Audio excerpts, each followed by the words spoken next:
Green signifies care. Green symbolizes care for nature, for life, and the fullness of life.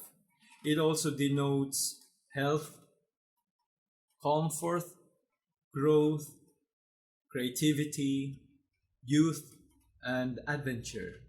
All these good things are desirable in one's life.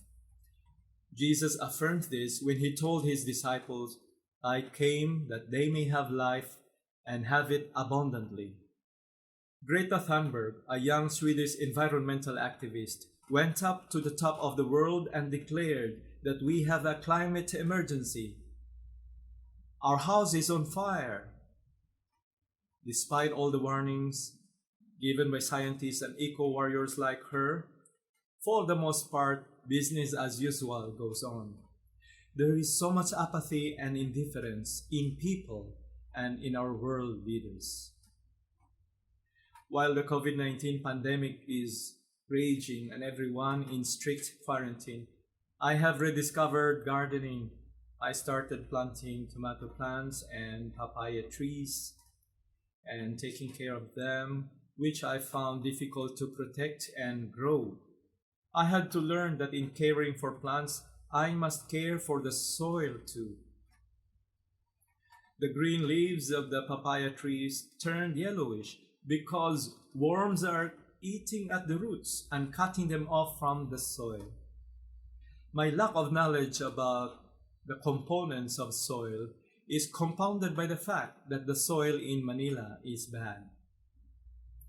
A colleague said that in the Philippines alone, 60% of the soil is washed out by many typhoons.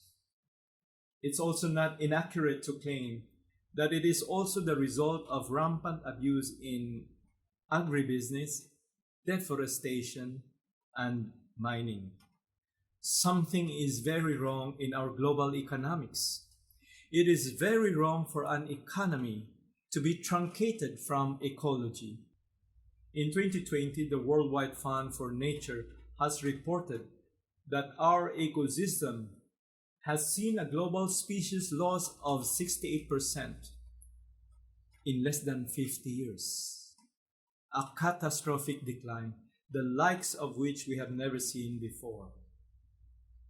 David Attenborough, an English broadcaster and natural historian, in the face of climate change and biodiversity loss, wants us to rewild the world, to give more space for forests to re-establish themselves.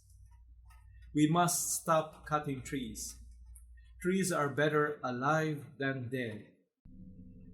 Pope Francis, in his letter Laudato Si, is urging us to care for our common home. We are fighting a systemic problem on a global scale.